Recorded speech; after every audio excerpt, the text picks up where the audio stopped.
worship and adore him. Emmanuel. Emmanuel. God with us. Emmanuel. Nobody like you, Lord. Emmanuel.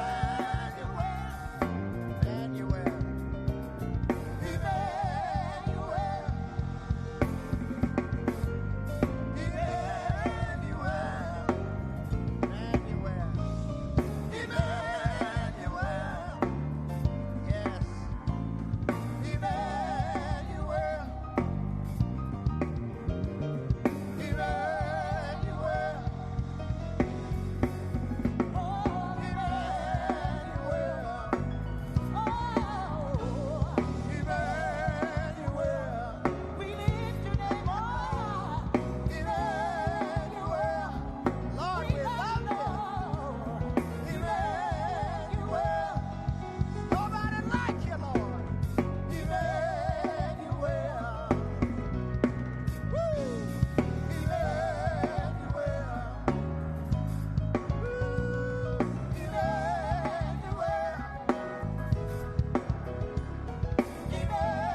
Of the sun to the going down of the same. You are worthy. You're worthy, Lord. We worship you. We magnify your name. You're worthy. We worship you. We worship you. Yes, we do. We worship you. Yes. Put them hands together. If possible, for those who are able to stand, can I get everybody to stand to their feet with us?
Is on.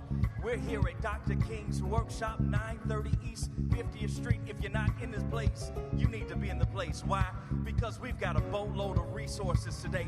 We're giving away 400 bags of groceries at the end of our gathering today. We've got toys for the young people. So come on, get your kids out to bed. Pull up the push so they can be blessed for Christmas. We've got coats. If you're cold, we got coats for you today. We've got information that's going to inspire you and help you. Dr. Michael Eric Dyson is in the house. He's going to inspire us and uplift us. The Cove is in the house, New Covenant Baptist Church. They're going to bless our hearts with some good soul singing music today to inspire our spirits. And listen, you never know what else might happen here at Push, because we're here fighting. We're here advancing. We're building equity. That's the work that we've been doing since 1971. And because it's December, that means it's time to celebrate, because it's Founders Month. Since 1971, the push has been on. We celebrate our founder. Can we make some noise for the Reverend Jesse Lewis Jackson? We honor you, sir. We love you. He's still fighting, so that means we got to keep fighting. Michelle, the push is on. The push is on. The push is on. The push is on. There's work for us to do.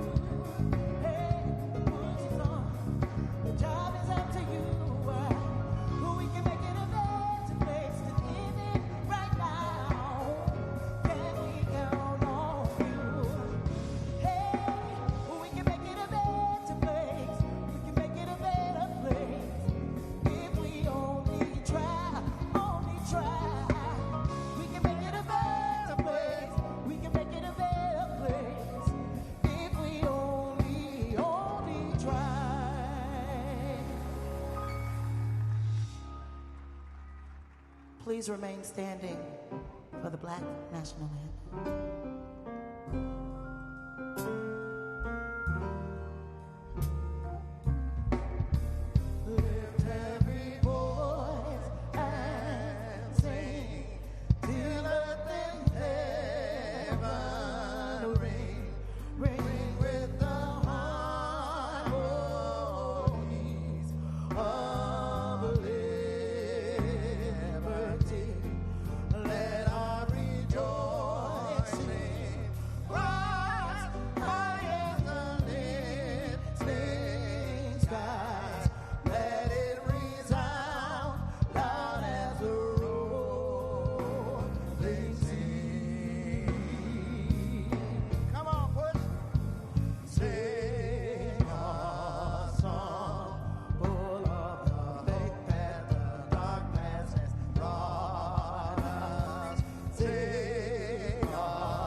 Father, my God, we pause to say thank you. Thank you for another day of life. Thank you for how you blessed us all year long.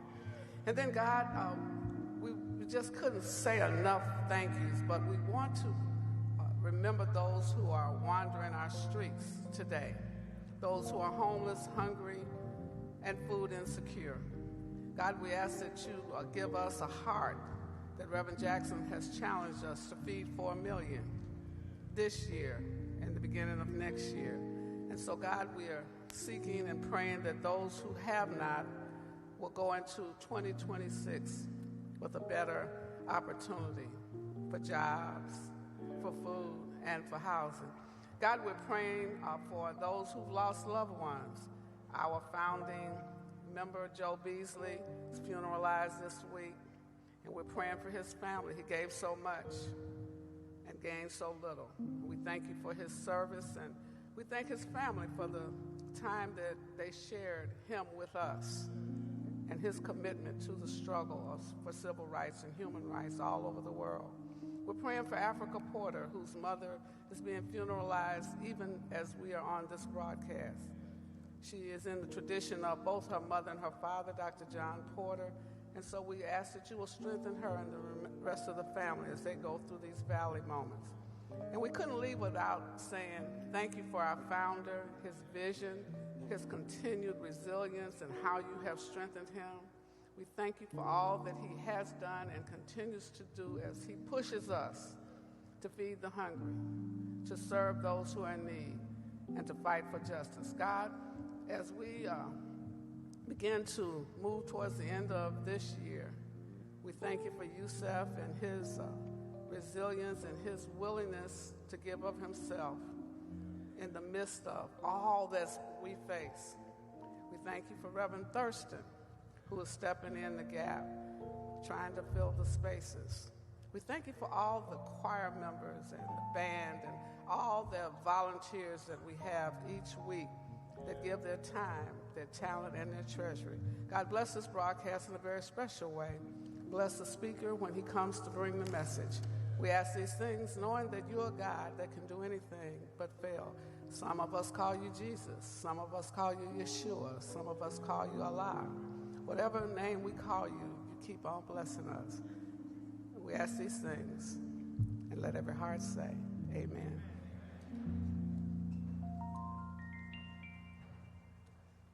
You can have your seats. We appreciate your presence in this space and place today.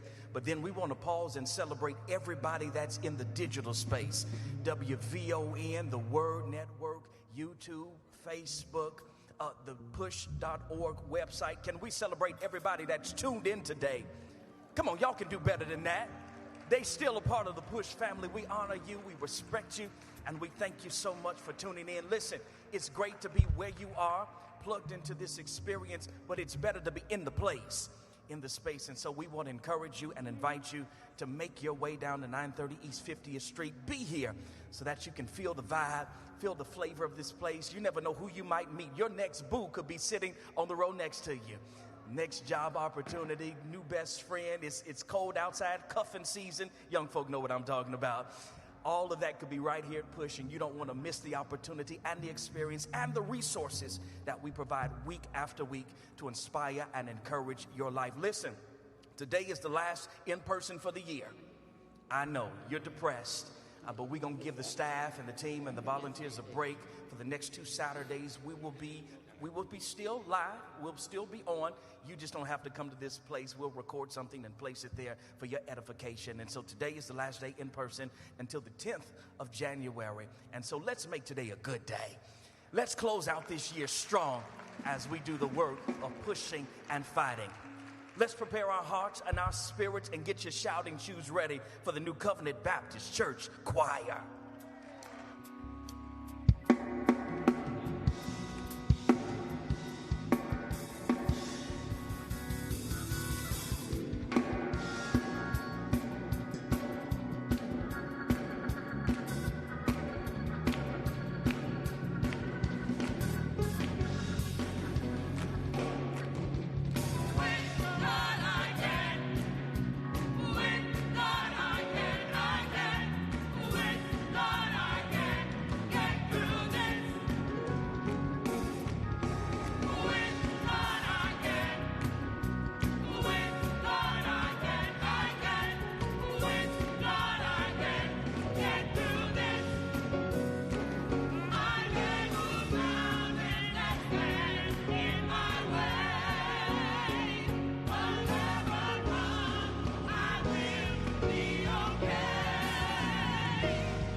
Pastors, if you're watching and you've not plugged into this experience, reach us here at Push so we can give you the steps, give you the know-how, and we can keep accurate record so that when we report back to Reverend Jackson, we can tell them that all those millions of people that you wanted to have food before the end of the year, we made it happen. And so we're inviting more pastors, more preachers, more congregations to join in this fight and join in doing some good work. Don't just be the church, do the work of the church, so that we can bless and we can benefit hungry people that are all across this nation suffering from the policies that are being put in place to harm, hinder, and hold back the progress of working class people, of poor people, of marginalized people. And so make sure that you're getting your groceries at the end of our experience today. Again, Push is shutting down. We're going on break after today, and we'll be back on the 10th. On the 10th, next 2 Saturdays, you can catch us online in the digital space. And then January, y'all know what happens in January. It goes down in January as we celebrate Dr. Martin Luther King and his birthday. And we have our annual Dr. King weekend. It's a whole weekend. We're not just having a day. It's a whole weekend of events and activities and fellowship and serving and worship experiences. All of that is happening. Please visit the website, rainbowpush.org. And we want to see you at the King Day breakfast. Y'all want some good food, don't you? You want to celebrate young people, don't you? Well, that's going to happen at the King Day breakfast. You can get your tickets. You can go to the website, rainbowpush.org. Go ahead, purchase your ticket. Be a big baller, shot caller like the Callahans and buy a whole table. We celebrate the Callahan Funeral Home and its leaders that are here today.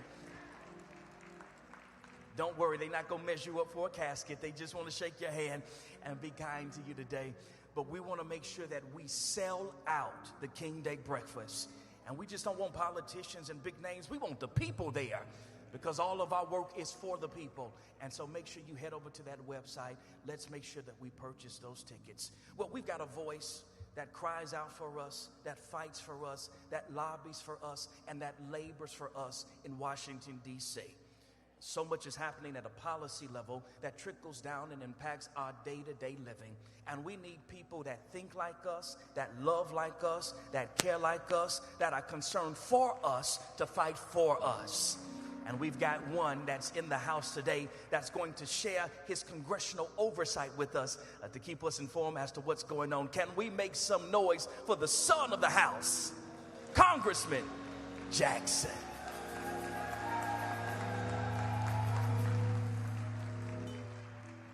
Thank you so much, Reverend Stephen Thurston, and that proud tradition.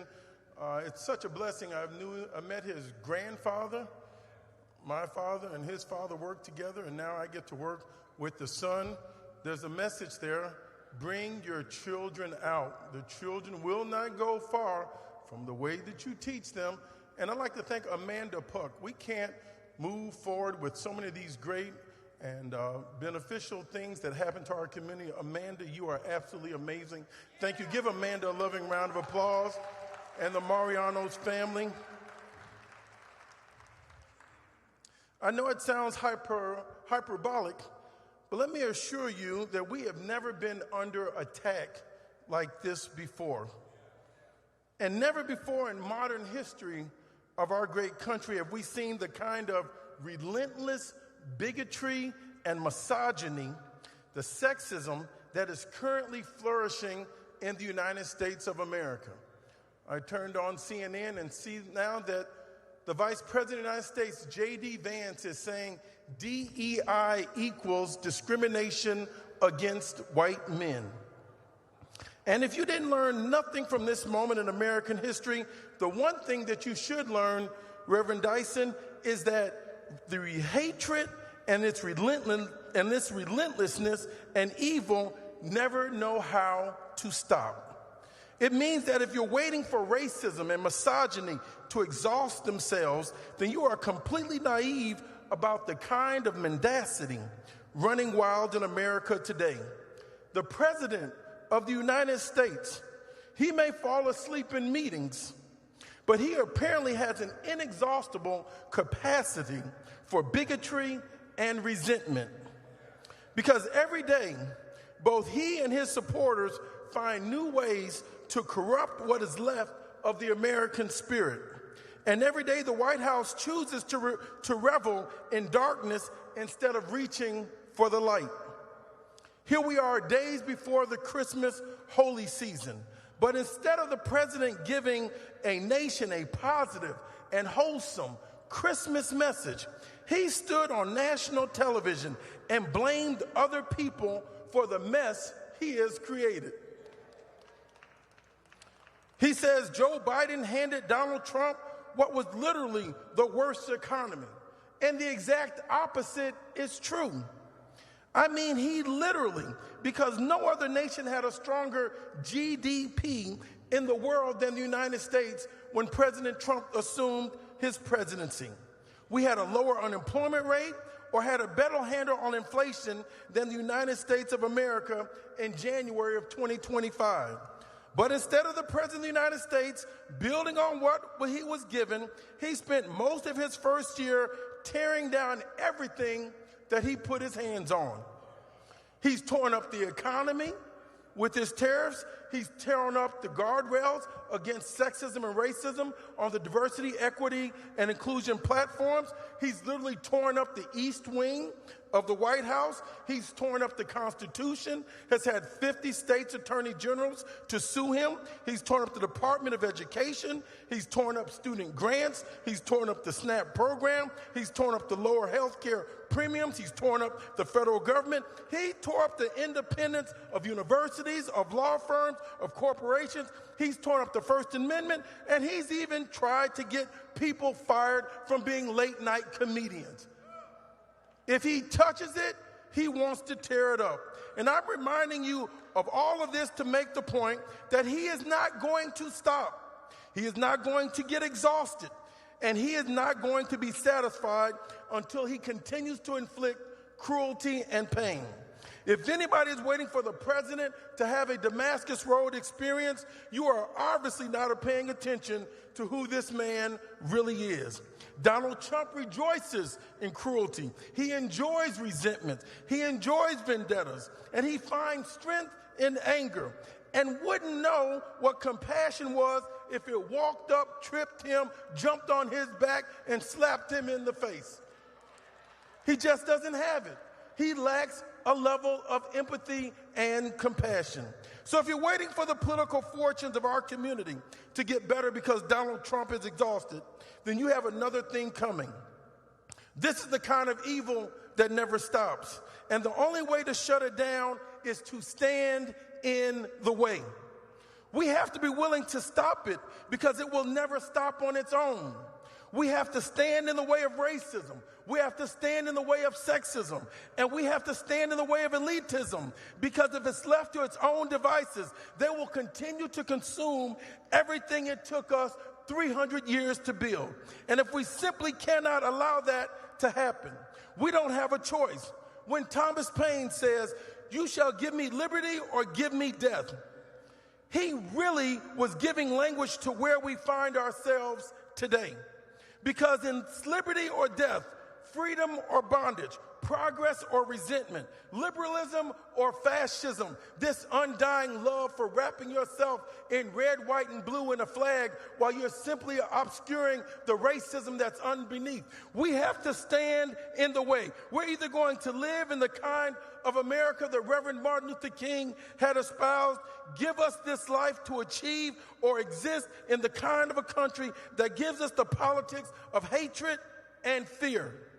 We're living at a time when none of us can afford to be lukewarm about the state of this country, because indifference is an insult to the sacrifices it took for us to get to this point. We cannot be indifferent. That's why the Bible says, "I wish you were hot or cold, but since you are lukewarm, I am going to spit you out of my mouth." Don't be lukewarm. Make a position, take a stand. You know where your friends are. Oppressed people cannot afford the luxury of indifference. Oppressed people cannot afford the luxury of ignorance. We have to rededicate ourselves to education, to involvement. And if the assault of evil is happening in America, is it going to be stopped? It will only be stopped by us. We have to be the ones to stop it, because if not, It will not continue. It will cease. It will never cease and desist on its own. But don't be discouraged, my friends. We have stopped evil before. We have stopped racism before. We have stopped cruelty and resentment before. In the 1990s, 1980s, my father, Reverend Jackson, stopped Reaganomics by electing and flipping the House. In the 1990s, we stopped the infestation of crack cocaine that we knew was sent to us by the CIA. And in the early 2000s, we stopped the middle-of-the-road democratic politics from acting like very people who are trying to oppress us. We have done it before, and we're going to do it again. It came out yesterday that the Trump administration is encouraging white men to file discrimination claims in an attempt to stoke racial resentment, because racism has always been how he holds his base together. And now that the president knows that he's becoming more and more unpopular every day, his resentment and his desperate nature wants us to go back to the old playbook. And what is the old playbook? The old playbook is simple. Reverend Dyson says, when you can't make white folks feel good about their lives, you make them feel superior about being white. We've seen this before. He is trying to play an old playbook before. I serve on the House Agricultural Committee. I went to see some farmers and I told them about staying woke. I said, let me tell you where that comes from. It comes from the urban vernacular. It was simply a slang term. Don't sleep, stay up. Don't nod, wake up. Don't be fooled. Don't be hoodwinked. Stay woke. So while he tries to separate the farmers, the producers from the urban consumers, I said he's got you focused on staying woke. In the meantime, he's driven you broke. We need to come together as one people. It works every time. And it works because this nation is pathologically addicted to race and has convinced the majority population that they should have unlimited privileges because of the color of their skin. The idea is a cannibalizing, as it is ridiculous. But this is what we are up against, and this is what we must overcome. We must overcome. And in the story of Christmas, it teaches us that because they won't let you in the house doesn't mean that you can't give birth to a miracle in the barn. Sometimes you have to go and do it anyway.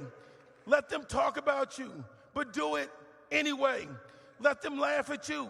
Come up with a fastidious laws to lock you out. But if God before you, then who can be against you? When they wouldn't let Mary in the house to give birth, she found a way to do it anyway. She was undiminished and undeterred. That's the kind of relentless spirit you have to have. You have to be willing to go. You have to be willing to keep on fighting. You have to be willing, like a tree that's planted by the water, declare to everybody that you shall not be moved. And I don't want to care about the racial foolishness the president comes with every day. We're going to vote. We're going to vote in our interest. We're going to vote him out of power and then hold on. We're going to get this wretched administration accountable for everything that they've done. So let's keep the fight. And let me tell you, ladies and gentlemen, a man that's going to give us our message today. You know him for being persuasively analytical. A man that can give us more large words than we ever knew in the dictionary and the thesaurus and the book of synonyms ever could have. A man that has the pulchritudinous spirit. A man that has been egregious in his attacks on racism. A man that you know as the Honorable, the Right Reverend Michael Eric Dyson will be the next words that you hear. A man that's made our spirits soar. A man that's lifted us higher. A man that walks in the fire and comes out on the other side. A man that articulates our pain and raises our intellect. My friend and yours, a friend of the people, a credit to God's mastery of minds over emotions, the Honorable Reverend Dr. Michael Eric Dyson.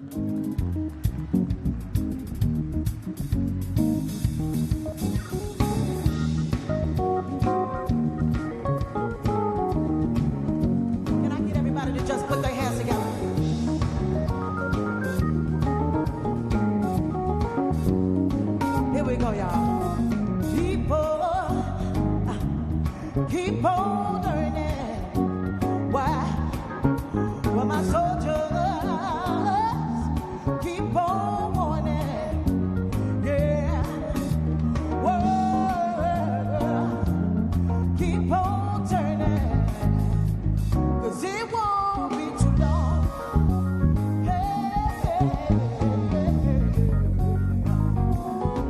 Hey, powers keep on dying. While my people, they keep on dying. World, keep on turning. 'Cause it won't be too long. Hey, I'm so darn glad he let me try it again. And my last time on earth, I lived the whole world in sin. I'm so glad I know more than I knew way back when. Gonna keep on trying till I reach the higher ground. Come on, y'all. Gonna take a higher. Wow. We're gonna take a higher.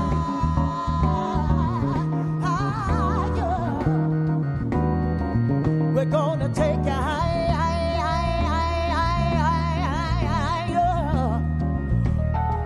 We're gonna take a higher.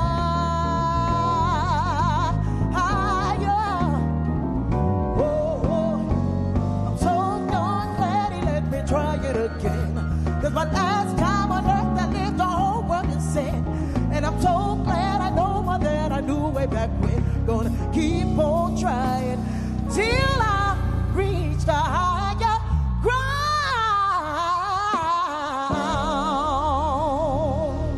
Bless you.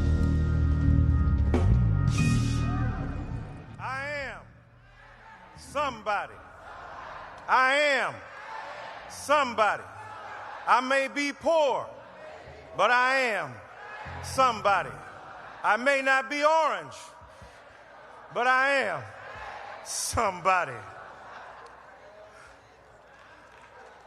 Amen.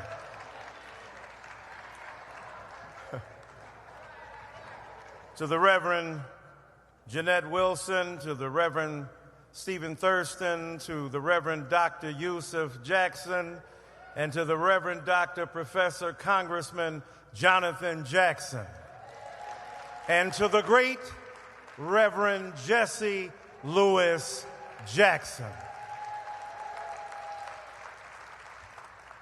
What an honor it is to be here today in the radiant and edifying presence of the greatest freedom fighter in our time, one of the greatest freedom fighters of all time, a public moralist, a public intellectual, a civil rights leader, an entrepreneurial, enlightened figure, and a man of God willing to pay the price in order for people to progress, people united to save and serve humanity with the Rainbow Coalition. Let's give it up for the Reverend Jesse Lewis Jackson. I want to call them the Jackson boys because they have come out of a great pedigree, a great lineage. Their mother and father have taught them how to represent the people and to do so in season and out. And the Reverend Jeanette Wilson for continuing lo these many decades to stand beside Reverend Jackson to help the people. And now Reverend Stephen Thurston, third generation in, standing up for our people. I want to thank the pulchritudinous Jonathan Jackson with his chocolate charm and Yusuf with his caramel delight, with the rainbow of color in our community. I want to thank them for holding up the legacy of their father and mother.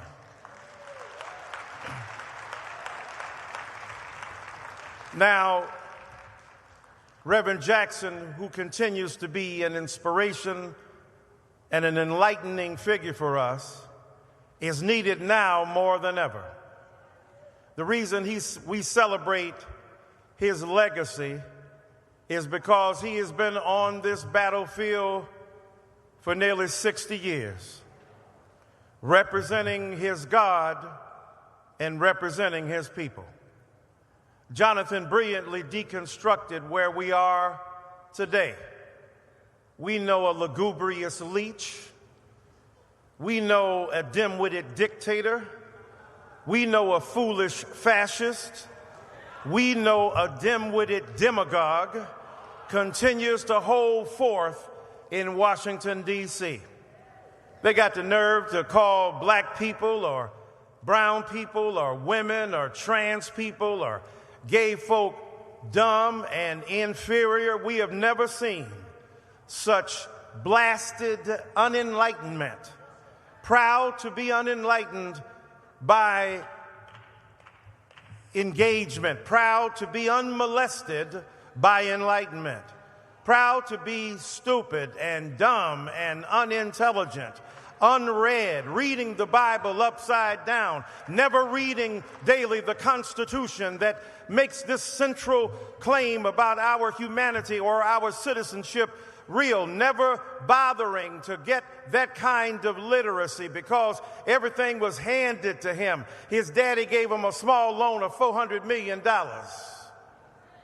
If you and I had that, we might be czar of the universe. But it's not simply about one man, it's about a movement of white supremacy, social injustice, and economic inequality. We know Lyndon Baines Johnson, LBJ, not LeBron, but Lyndon.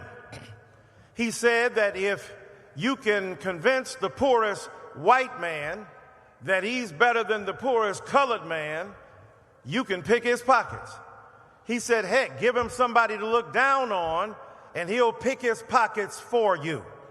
This is why some of our poor white brothers and sisters continue to vote for a man who ain't interested in their health care, who's not interested in their education, who's not interested in their employment, who's not interested in their ability to stand tall in the citizenship of not only this nation, but the world.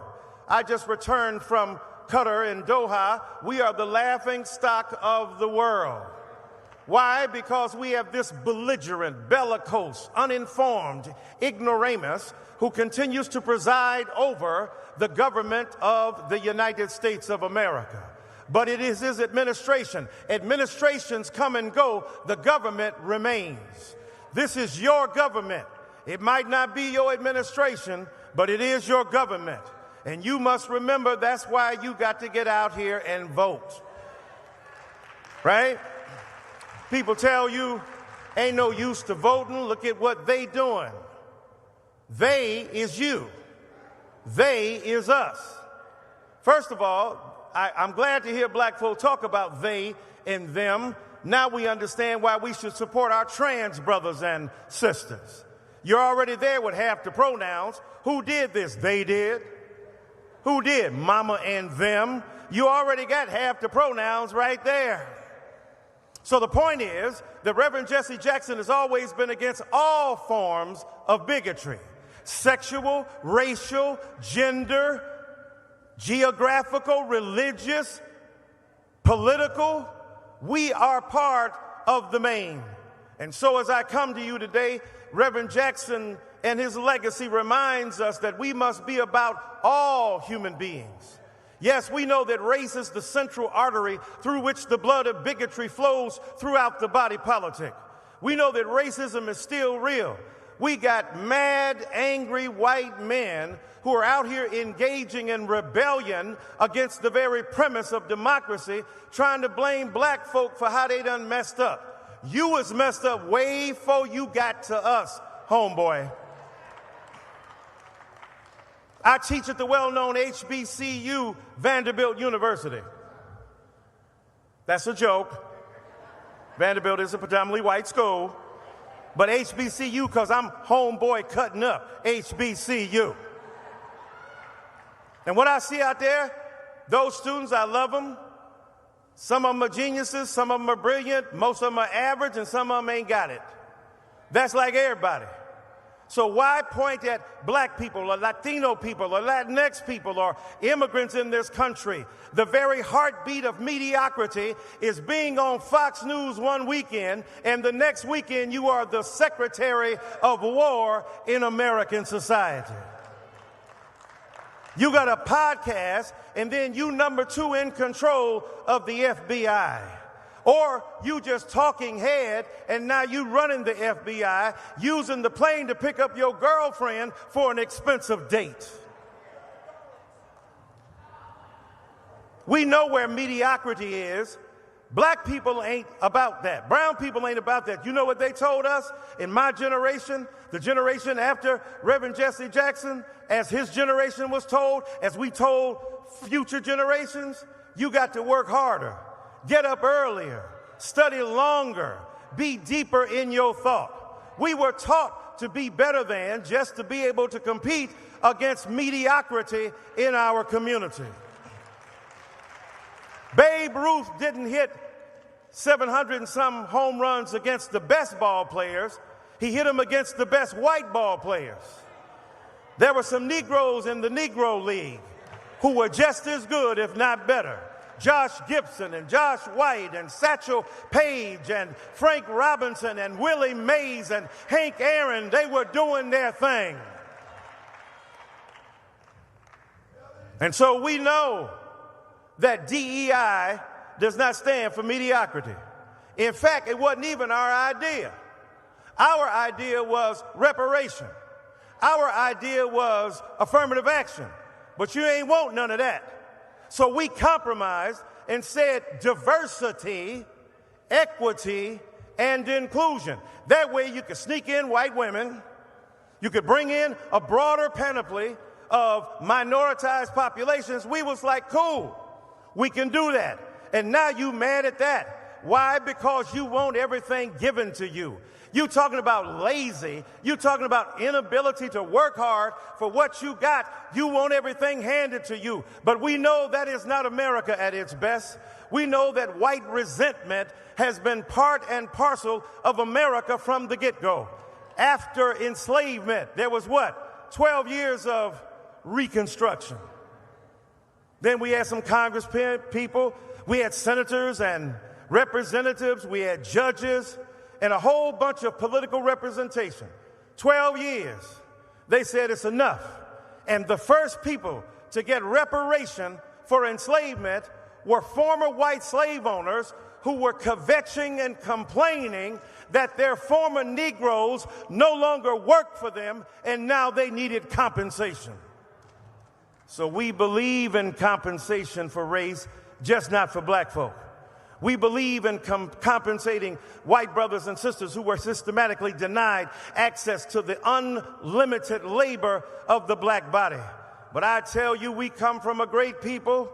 That's why we produced an A. Philip Randolph, a Chandler Owens, a Septima Clark, a Mary Church Terrell, a Nannie Helen Burroughs, a Martin Luther King Jr., an Angela Davis, a Jesse Jackson, an Al Sharpton, a Jonathan Jackson, a Yusuf Jackson, a Jacqueline Jackson. That's why we continue to stand tall and tell the truth about America. 3 things, and I'm going to sit down. First of all, you got to remember that you come from a great people.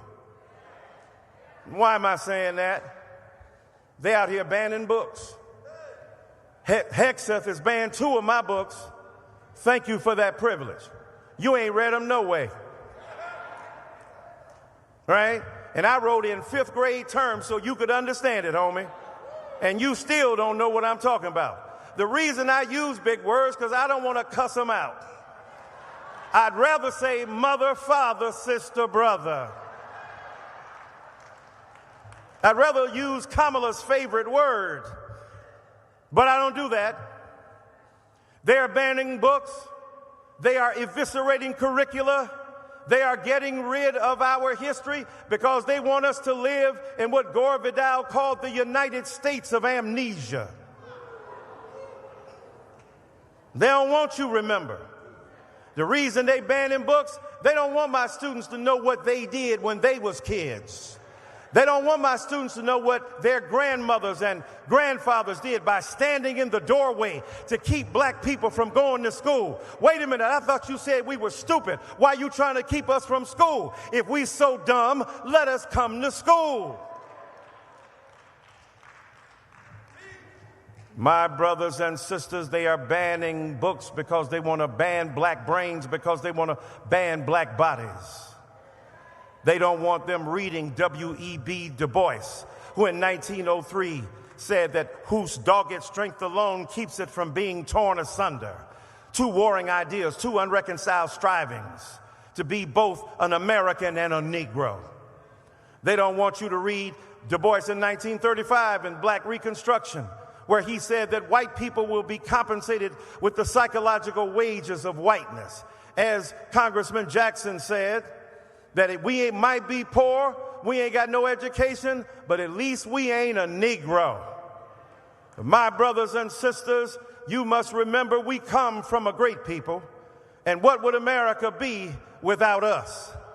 It would be boring, it would be uninformed, it would have no rhythm, no culture, no class, no ability to party amidst the pain. Thank God for the slave songs we sang. Ain't got long to stay here. Green trees are bending. We were signifying to each other, hey, when it comes springtime, we about to roll up out of here. Harriet is coming through, and you need to get your stuff together. We were entertaining white people while emancipating black people. And that's what our music does at its best. You heard the Stevie Wonder rendition of this great choir over here. So darn glad he let me try it again, because my last time around I lived a whole world of sin, right? Keep on striving till I reach higher ground. Stevie also said, when you believe in things you don't understand, then you suffer. Superstition ain't the way. Guess y'all ain't Stevie Wonder fans. Y'all don't, thought y'all knew. It ain't Stevie who can't see. And so, you come from a great people. You come from a people who have produced the greatest embodiment of the norms, values, visions, and ideals of American democracy. Those things were on parchment before we moved them from parchment to pavement. We made the Declaration of Independence sing. We made the Bill of Rights sing. We made the Constitution real. It was our blood, our brain, our body that gave meaning to this. When Martin Luther King Jr. rose up and said, we hold these truths to be self-evident, that all men and women are created equal. That's the first time it became real for many of us. And when Jesse Louis Jackson said, our time has come, he was speaking about a whole lot of hours in that time. Poor people and white people who were poor and black people who were striving and struggling. We had more in common, he said in '88, finding common ground. That means if you were a fan of George Jones, I know some of y'all ain't no country music fan up in here. He stopped loving her today. Oh man, I was doing that before Beyonce. And I love B. Huh? This ain't Texas. I love Beyonce. But I was listening to country music a long time before. All my exes live in Texas. That's why I hang my hat in Tennessee. Had a lot in common with the blues. With Denise LaSalle say, hey lady, your husband is cheating on us. That's for the fast class. I like that country song that said, if I had killed you when I met you, I would have been out of jail by now.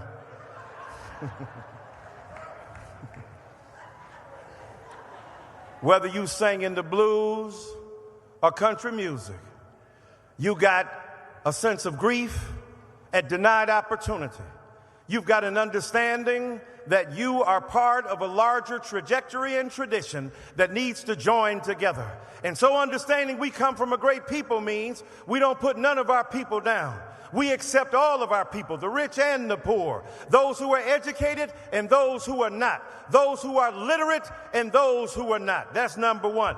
Number two, every tradition we got ought to be brought to bear on our freedom struggle. Now, what do I mean by every tradition? We got some black nationalists, we got some black power advocates, we got some civil writers, we got some integrationists, we got some who want to participate in the larger circle of American privilege, and those who want to withdraw and participate in strengthening their own communities. Whatever you believe, at the end of the day, we all need to participate equally in making sure that our country moves forward. And sometimes we got these internal battles. You ain't black enough, as if you know what blackness is. Some of the blackest people ain't got black skin. John Brown didn't have black skin, but he was a brother. Y'all go back and read about John Brown. He was a white man leading the effort to liberate and emancipate black people where he was by directly challenging the presupposition of white supremacy and the ability of white people to exist without moral compunction or ethical demand. And that means that I don't care if you're light-skinned or dark-skinned. Now, I've been trying to bring light-skinned Negroes back for the last 45, 50 years. It's been rough out here. Ever since Wesley Snipes stabbed Christopher Williams in New Jack City, it's been rough to be a light-skinned Negro out here.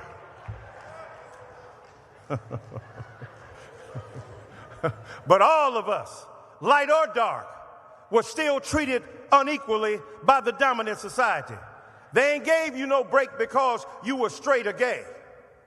They didn't refuse to lynch you because of your sexual orientation or the color of your skin or the content of your character. You were a Negro and they hated you.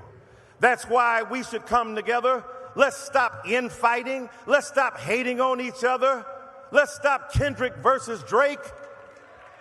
Although Drake should have won. But my point is, why do I say that? Let me give you this. This extra. Ain't no charge for this point. This ain't even part of my thing, but let me tell you. Not like us is a white supremacist dictum. Not like us is a Donald Trump kind of belief. Not like us means that I'm better than you, I'm more authentic than you, I'm more gifted than you. No, just like us. You will be treated the same way. Because if Kendrick and Drake are on the wrong side of the street at the wrong time of night, the same kind of hurt and harm will come to them. And then let me end by saying this. I know it's hard sometimes to listen to these young people, but I believe the children are our future. Now, I ain't gonna lie to you. You can see I'm a fan of hip-hop, but I don't understand what's going on now. I mean, I come from a generation standing by the speaker. Suddenly I had a fever. Was it me or either summer madness? Because I just can't stand around, so I get closer, and the closer I get, the better it sounds. My mind starts to operate. Rhymes collaborate. Because when I heard the beat, I just had to make something from the top of my head. So I fell into the groove of the wax, and I said, how can I move the crowd? First of all, ain't no mistakes allowed. That's Rakim. Now they got the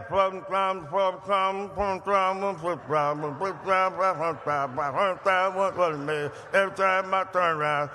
Know what I'm saying? No, I really don't. I've been black for 67 years. I have no idea what you're saying. But even when they were understood, they were murdered. Even when they were understood, they were killed. Even when they understood, they were arrested. When they were understood, they were hated on. Tupac said, just the other day, I got lynched by some crooked cops, and to this day, them same cops on the beat getting major pay. But when I get my check, they taking tax out, so we paying the cops to knock the blacks out. Y'all remember Christopher Wallace? Y'all don't remember Biggie. I used to fuss when the landlord dissed us. No heat, wonder why Christmas missed us. Birthdays was the worst days. Now we sip champagne when we thirsty. I know y'all don't know nothing about that. But he also said back in the days our parents used to take care of us. Look at them now. They're even scared of us. calling the city for help because they can't maintain darn things unchanged. If I wasn't in the rap game, I probably have a key knee deep in the crack game, because the streets is a shortstop. Either you're slinging crack rock or you got a wicked jump shot. Darn, it's hard being young from the slums, eating 5-cent gums, not knowing where your meal's coming from. What happened to the summertime cookout? Every time I turn around, they're taking a brother out. As I take my seat, you better hold on to them young people. They got a story to tell. Jay-Z said, God forgive me for my brash delivery, but I remember vividly what these streets did to me. Imagine me allowing you to nitpick at me, portray me like a pickaninny. But he also said, Bin Laden been happening in Manhattan. When anthrax was cracked to black men, back when the police was Al-Qaeda to black men. I want you to understand these young people in their guttural articulation of the unfathomable pain that they confront. They are your children. They are our children. And if we stand them up and stand with them and teach the babies, they will carry forth this word. And the legacy of the Reverend Jesse Louis Jackson will continue to resonate and to keep hope alive. Peace.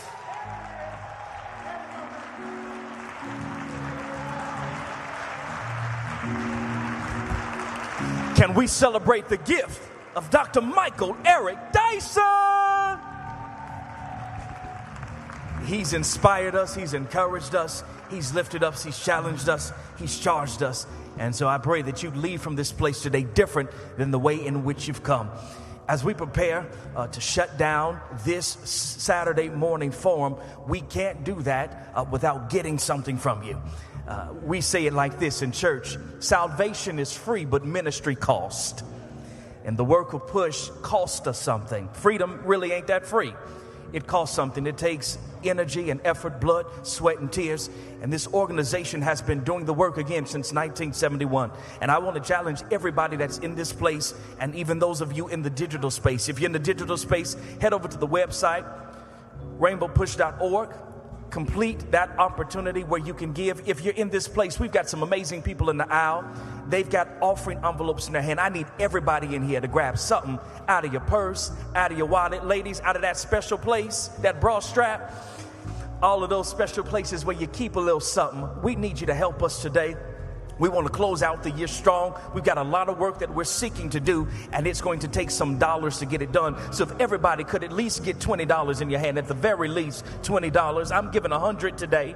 If you can match me, match me. If you can beat me, beat me. Listen, somebody in here might be the winner of that Powerball situation tonight. And so you want to go ahead and give in advance. Show God that God can trust you with the resources that are going to come your way.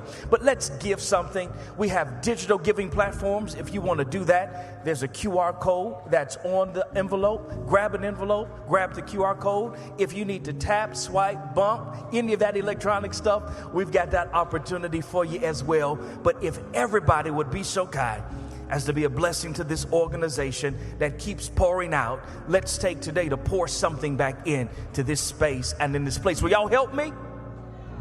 That was weak. Y'all gonna help us here at Push do what Push needs to do. Thank you so much in advance. Listen, as you place your gifts in those offering envelopes, pass them down to the end of the row. Watch your money as it goes. Keep your eye on your envelope. Make sure it hits the basket. There's a hand over here that needs to tap. If you need digital giving opportunities, just raise your hand, and one of our team members will come and see you. Next week, again, we need you plugged in and tuned in so that we can give you some updates and some insight as relates to what's happening in Cook County with the property tax spike. Anybody here got a high bill? Push has been amazing. We've been servicing people over the past several weeks. Thousands of people have been able to be blessed and helped to get what they need to help to lower those tax bills. But the fight is not stopping with us submitting our paperwork to the Board of Review. There's another leg to this race. We're going to Springfield. We're going to fight, and we want to organize, and we want to educate you about the fight that we're going to fight. Everybody say circuit breaker bill. That's our next step in this fight. We need to put legislation and policy in place that will prevent tax spikes from going up to 133% in a single year. It makes no sense that 15 communities that are black and brown took the brunt and took the weight of the tax shift from the corporate space to the residential space. And so we're going to fight that fight at a systemic level, at the root cause level, so that this never happens to our people again. And so tune in next week. We'll give you all the details. There's already legislation there. We just need our voices and our bodies in Springfield to fight this fight, picking up the phone, jumping on email, raising hell until they give us what we need, and that's reprieve and relief from this systemic attack against our people to legislate us into gentrification. And so let's prepare for that. Let's get ready to fight. Let's get ready to march. Let's get ready to push back. As we close out, the cover's going to come and give us one more number as we shut down. Y'all keep giving while they sing for us real good.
We celebrate the Cub.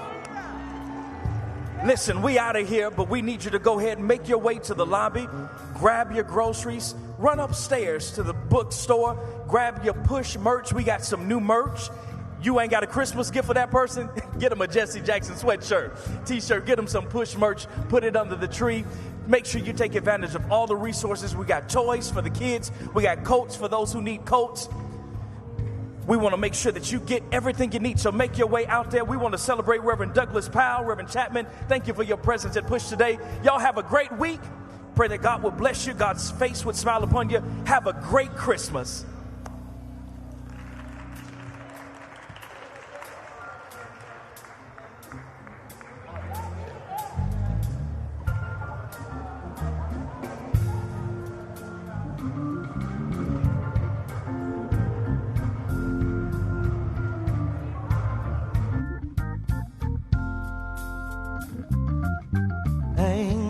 The mistletoe, and I wanna get to know you better this Christmas. And as we trim the tree, how much it's going to be together. Oh, this Christmas, by your side is blazing bright. We have a hat that might belong to one of you young ladies in the choir.